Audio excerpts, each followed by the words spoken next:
Boa noite. Estamos bem? Sim. Tem chovido por aqui, gente? Quase nada. Nem começou. Não começou, Eduardo? Que coisa, não? Olá, boa noite. Que tenhamos uma noite produtiva, com a ajuda de Nosso Senhor e seus trabalhadores, né? É sempre com alegria que a gente volta a casa para esse encontro, para que nós busquemos parte dos ensinamentos que Jesus nos trouxe e a gente foque, preste atenção, reflita para colocar em prática.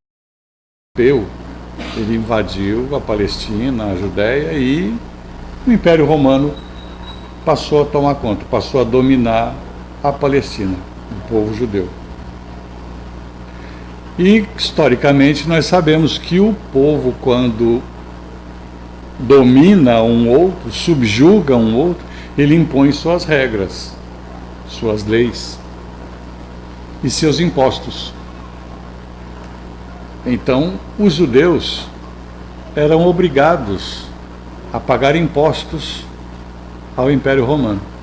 Impostos esses que eram direcionados, grande parte, para Roma, não ficavam ali em benefício dos judeus. Então vejam, um povo que foi invadido, dominado e ainda tinha que pagar. Muito difícil, né? A diferença para hoje é que nós só não fomos invadidos e dominados. Não, só não fomos invadidos, dominados somos. Não é verdade? Enfim, mas a situação era muito grave, gente. Essa questão era muito séria para o povo judeu. Eles não aceitavam isso de forma alguma. Isso foi motivo de rebeliões, de uma série de confrontos. E por esse motivo havia aquela antipatia para com os publicanos. Publicanos eram judeus que trabalhavam para o Império Romano cobrando impostos da população. Dentre eles, Mateus, ou Levi, antes de tornar-se Mateus, que Jesus o chama para ser um de seus discípulos. Mas, então havia esse incômodo na população. Ao mesmo tempo, nós sabemos da atitude dos fariseus. Os fariseus, na época, eram um partido meio político, meio religioso, que eram contra Jesus. Porque os fariseus defendiam a observância íntegra do texto da lei. E Jesus defendia a interpretação da lei. Por isso Jesus diz, eu não vim destruir a lei. Eu vim dar-lhe cumprimento, eu vim explicá-la, eu vim expandir a nossa percepção, a nossa capacidade de entendimento daquilo que estava escrito. Que lei era essa? A lei judaica, a lei antiga, que hoje nós conhecemos como o Velho Testamento. Muito bem, essa questão toda, os fariseus não aceitavam Jesus e faziam de tudo para prejudicá-lo. E é nessa situação, é nesse cenário que um grupo de fariseus se aproxima de Jesus e diz o seguinte: Mestre, sabemos que o Senhor é verdadeiro e que ensina o caminho de Deus de acordo com a verdade, sem discriminar a quem quer que seja. Diga-nos então qual a sua opinião sobre este assunto. Devemos ou não pagar o tributo a César? Entretanto, Jesus, conhecendo-lhes a malícia, disse: Hipócritas, por que querem me tentar? Mostrem-me a moeda exigida para o pagamento do tributo. Tendo eles mostrado a moeda, Jesus perguntou: de quem é esta imagem e esta inscrição? De César, disseram. Então Jesus respondeu: dai a César o que é de César e a Deus o que é de Deus. Ao ouvirem as respostas, admiraram-se e se retiraram. Bem, esse é o texto que encontramos no Novo Testamento, da atitude de Jesus. A primeira coisa que nós precisamos entender dessa situação toda é que o foco dessa passagem está para nos mostrar quais são os nossos deveres materiais e os nossos deveres espirituais. Porque quando Jesus se refere a César, ele está se referindo à vida material. Quando ele se refere a Deus, ele está se referindo à vida espiritual. Então, o foco principal dessa abordagem é nos alertar para que nós entendamos bem o que está acontecendo conosco nesse momento e a gente saiba valorizar o que é preciso valorizar, tanto no aspecto material quanto no aspecto espiritual. Então, esse é o contexto principal. Agora vejam vocês,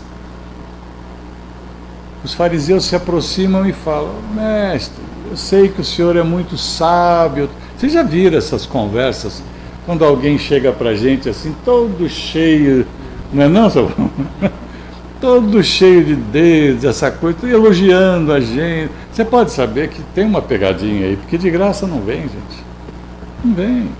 Alguma coisa está escondida nisso.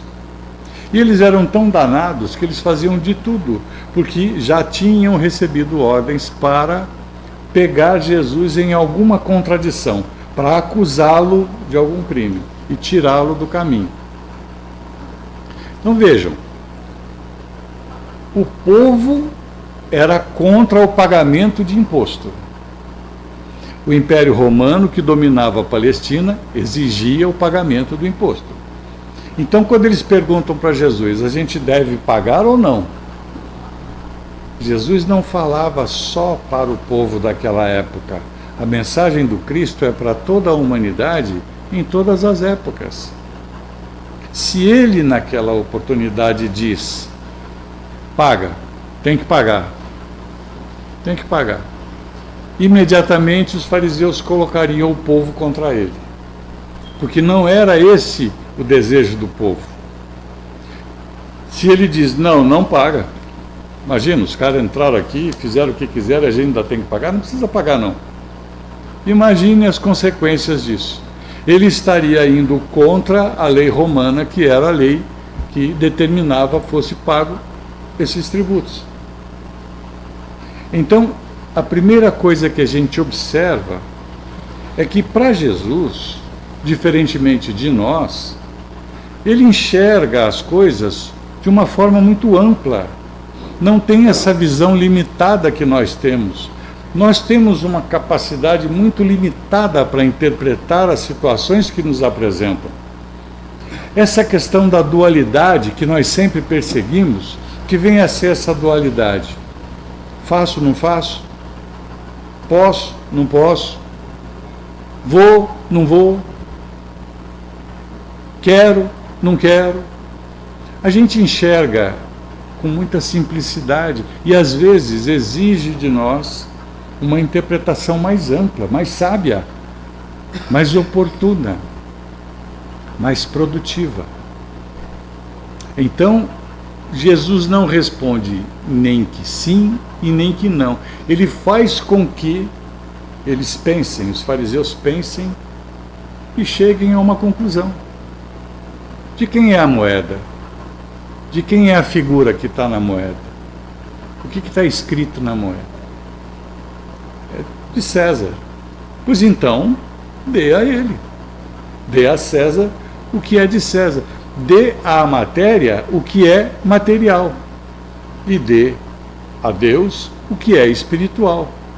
Dedique sua vida material ao que é certo. E aí a gente expande essa compreensão. Viver a vida material do jeito certo é seguir as regras, os ensinamentos morais do Cristo, mas nós estamos num mundo físico. Então nós precisamos conviver e precisamos nos relacionarmos com pessoas nesse mundo físico, nesse plano físico, do jeito que o mundo exige de nós. Muitos se afastam do mundo material, assim, só na cabeça, achando que estão a caminho de um progresso espiritual. Não exatamente. Não exatamente. O mundo material, ele contempla todas as nossas necessidades de acordo com as nossas condições desse momento, de acordo com o estágio que nós estamos. Ele apresenta as condições necessárias à nossa vida nesse momento. É difícil enfrentar doenças? É difícil. Vamos tirar a palavra difícil, que eu não gosto. Desafiador. É desafiador você passar por uma situação de doenças, ou ter um ente querido que passe. É desafiador você enfrentar uma dificuldade de relacionamento familiar, ou de relacionamento no trabalho, ou na convivência com amigos e vizinhança e tudo mais. É difícil, porque interagir é desafiador. Interagir não é tão simples, porque são dois universos se confrontando, o universo do indivíduo A e do indivíduo B, que ambos acham que têm razão, que estão certos e que precisam chegar a um entendimento, a um acordo. E não há acordo sem alguém ceder. E essa é a grande dificuldade da interação. É ceder. Às vezes o orgulho nos impede de ceder, o egoísmo nos impede de ceder, embora o intelectual esteja dizendo, você precisa ceder, você precisa abrir mão disso, mas não. A questão do perdão, então, nem se fala, né? Por que é tão difícil perdoar? Porque a gente acha que ao perdoar, nós vamos estar liberando aquela pessoa que nos prejudicou, estamos liberando de qualquer punição, de qualquer castigo ou de qualquer reparação. E não é assim. O perdão não é para quem nos ofende. O perdão é para nós. É um benefício para nós. Perdoar é desligar-se daquilo, é livrar-se daquela corrente energética que prende o indivíduo A com o indivíduo B, o ofensor com o ofendido. Eu ouvi um exemplo tão bonito, achei uma figura tão apropriada para isso. Diz assim, é como você estar segurando uma corda com uma coisa muito pesada. As suas mãos estão sangrando, você está com muita dor por segurar aquela corda. Então, o que fazer? Solta. Deixa ir. Perdoar é deixar ir. É livrar-se daquele peso que nos incomoda, aquele peso que nos machuca, aquela lembrança que nos aborrece. Tudo isso são necessidades que o mundo físico, o mundo material apresenta para que nós possamos avançar no nosso processo evolutivo. É através da superação das dificuldades, é através do exercício prático, do desvencilhar-se, do relacionar-se, do deixar ir, do entender, do enxergar melhor, enxergar no outro alguém exatamente como a gente, só que precisa de um pouco mais do que a gente já precisou no passado. O mundo material é feito para isso. Isso é César. Isso é César. Por isso Jesus diz, dai a César o que é de César. Ou seja, nós devemos tratar o mundo material, a vida material, com a importância que ela tem. A importância que irá contribuir para o nosso avanço. Porque muitos acham que deve abandonar a vida material e dedicar-se à vida espiritual. Então, a partir de hoje, eu vou se aposentar. Não é nem me aposentar, eu vou se aposentar. Não faço mais nada. Daqui para frente eu só vou me dedicar à oração, a retiro e tudo mais. O reconhecimento é do esforço que fazemos na prática do bem comum. Retirar-se da vida material não nos leva à prática de bem comum. Então, o convite é trabalho, trabalho, trabalho. Como o Chico dizia, muita pá para todos nós. Não é muita paz, é muita pá. Haja pá, haja pá. É pá para trabalhar. É uma ferramenta de trabalho. Então, como nós vamos investir na vida espiritual? Como nós vamos dar a Deus o que é de Deus? Vivendo muito bem a nossa vida material. E viver muito bem a vida material não é viver esbanjando o que a materialidade nos apresenta como importante. Então não é aproveitar, não é se esbaldar, não é enfiar o pé na jaca, como se diz na minha terra. É aproveitar a oportunidade da vida física, aproveitar a oportunidade da reencarnação que nos foi concedida para que nós trabalhemos no nosso processo evolutivo. O trabalho é individual, o benefício é coletivo. A partir do momento que todos fazemos a nossa parte, é claro que tudo melhora no nosso entorno. É assim que funciona. Mas o esforço é de cada um de nós. Então, quando uma mãe fica muito triste de ver um filho tomar um caminho errado, ela sofre, seu coração sofre. Mas a retomada para o caminho certo depende do filho. Não depende dela, depende do filho. Quando um marido toma um caminho errado, algumas esposas até, vamos, deixa pra lá, depende dele, não é não? Depende dele, não adianta querer que o outro mude de acordo com a nossa vontade. O esforço é de cada um de nós. O esforço é de cada um de nós. E não se iludam, não é o resultado, é o esforço, porque nesse momento nós estamos ainda numa fase que estamos ensaiando os nossos passos na direção de um progresso maior. Quem sabe consigamos migrar para a regeneração. Tem uma pergunta no Livro dos Espíritos que diz assim: como se reconhece o verdadeiro espírita?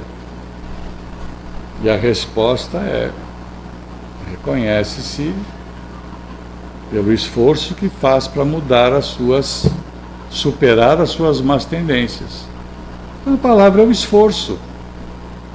Esse é o convite, nos esforçarmos para melhorarmos. Dai a César o que é de César. Em outras palavras, olhem para a vida material com os olhos adequados, reconhecendo as nossas obrigações materiais, os nossos deveres materiais, nossas responsabilidades materiais. Nós vivemos no mundo material.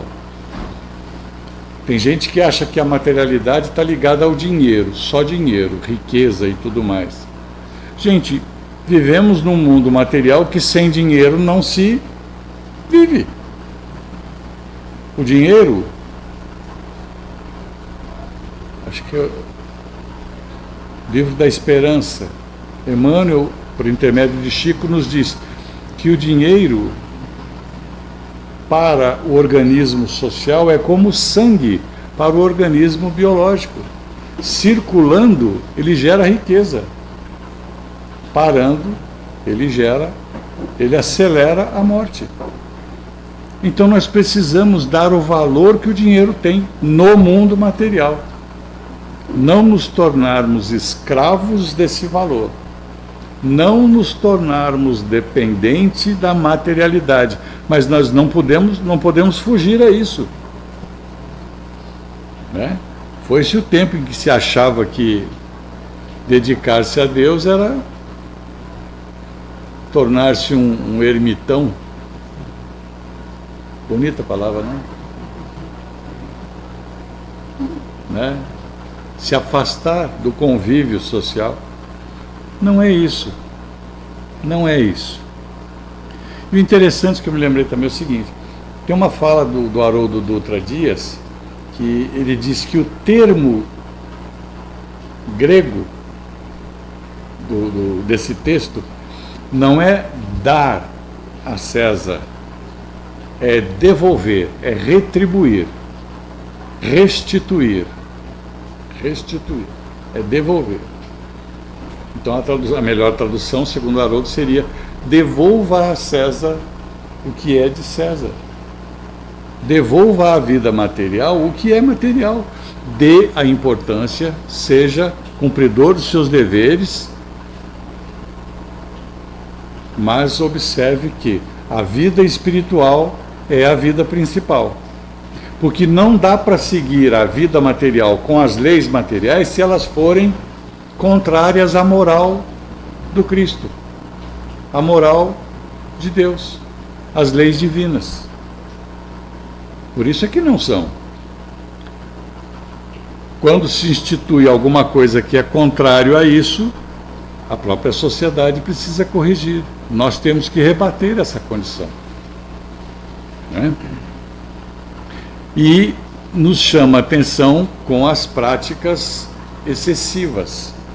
Nem tanto a matéria e nem tanto a espiritualidade. Porque se o foco ficar direto na vida espiritual, você está a um passo do fanatismo, deixando de lado suas obrigações materiais. O que vem a ser essas obrigações materiais? Gente, é o tudo na nossa vida. É a relação interpessoal, a convivência, é o trabalho, é suportar, é ensinar, é aceitar, é modificar, é investir, é receber, é dar, é o tempo todo. O nosso nível de materialidade é muito alto, viu? Muito alto ainda. Então, afastar-se da materialidade pode nos conduzir à zona de fanatismo.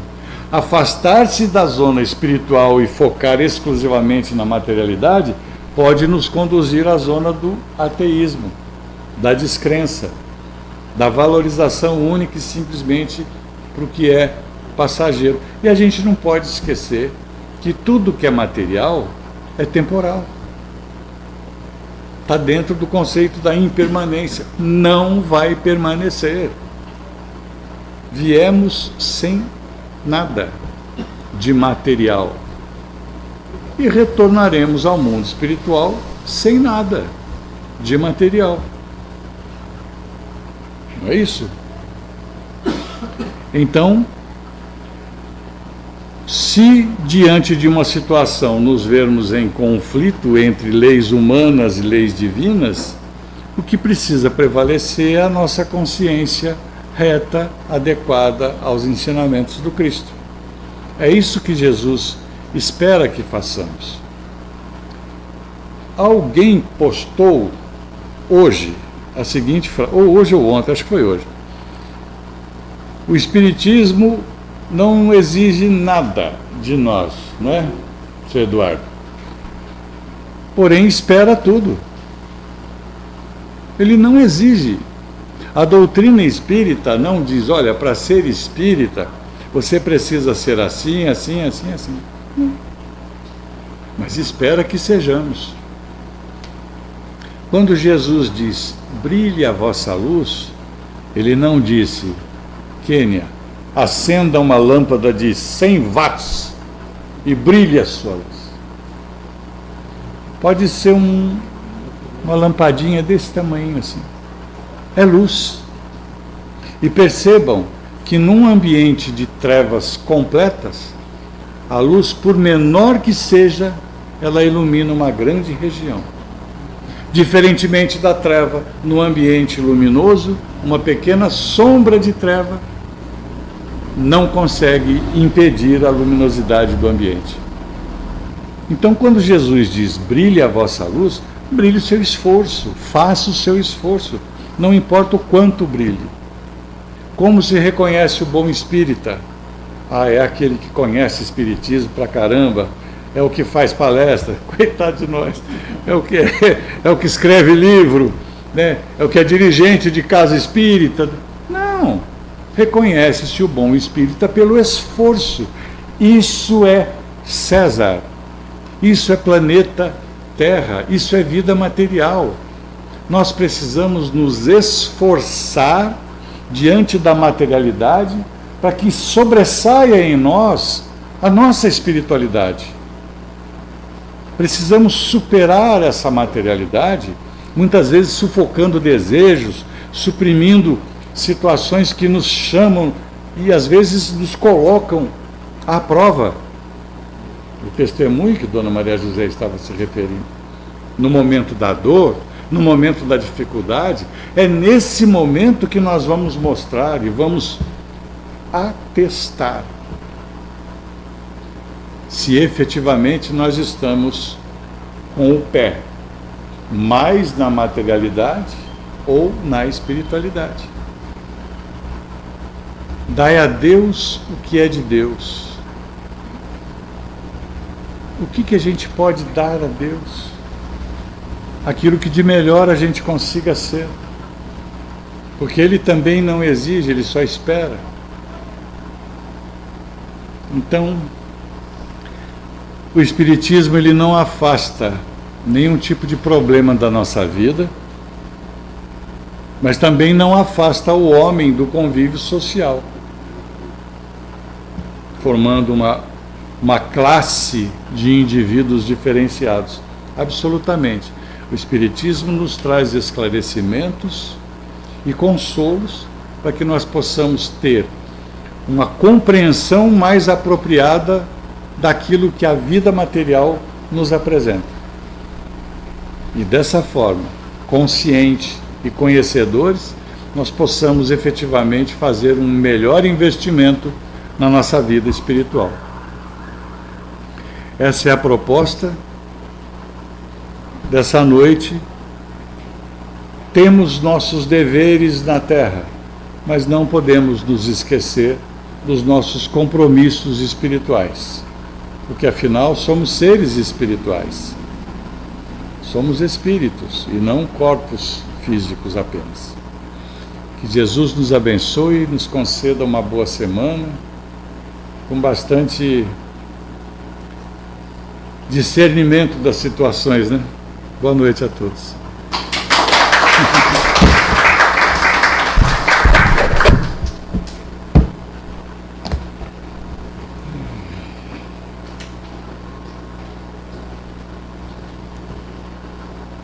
Boa noite, meus irmãos. Muita gratidão, né, ao nosso querido irmão Paulo, pessoa muito querida, está sempre aqui no meu coração. E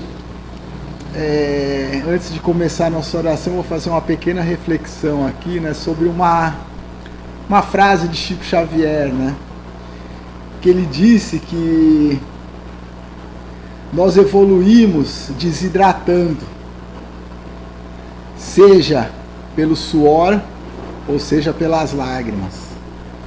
Então essa é a essência da nossa evolução. A gente deve estar sempre focado na fé, focado no aprendizado, mas principalmente no trabalho. O trabalho, a fé sem trabalho é morta, não é? Então nesse momento, convido a todos a fechar os olhos e com os pensamentos elevados ao nosso Pai Altíssimo, nosso Mestre Jesus, agradeçamos aos obreiros, benfeitores do plano espiritual, aos nossos mentores, a todos os trabalhadores, pela oportunidade de receber essa luz da doutrina espírita. Que essa luz divina possa iluminar o nosso caminho e que nós possamos, guiados pelo exemplo e pelo Evangelho do nosso Mestre Jesus, seguir esse caminho tão reto quanto possível. Sabemos que eventualmente nos desviaremos, mas que nesses momentos escutemos aquela voz do nosso mentor, dos nossos guias, o aprendizado que o nosso Mestre nos deixou, e sejamos reconduzidos a esse caminho que nos levará ao reino dos céus. Que entendamos que o reino dos céus é a perfeição espiritual, a perfeição moral, a pureza do espírito, que nos colocará em comunhão com o Pai. E ainda com os pensamentos elevados, eu convido a todos a fazermos a oração que o nosso Mestre nos ensinou. Pai nosso que estais nos céus, santificado seja o vosso nome. Venha a nós o vosso reino. Seja feita a vossa vontade, assim na terra como nos céus. O pão nosso de cada dia nos dai hoje. Perdoai as nossas dívidas, assim como nós perdoamos aos nossos devedores. E não nos deixeis cair em tentação, mas livrai-nos, Senhor, de todo o mal. Que assim seja, graças a Deus, e aguardemos agora o benefício do passe fluídico, essa energia balsamizante, em silêncio, meditando, para que possamos aproveitar da melhor forma essa dádiva que os bons espíritos nos levam. Graças a Deus.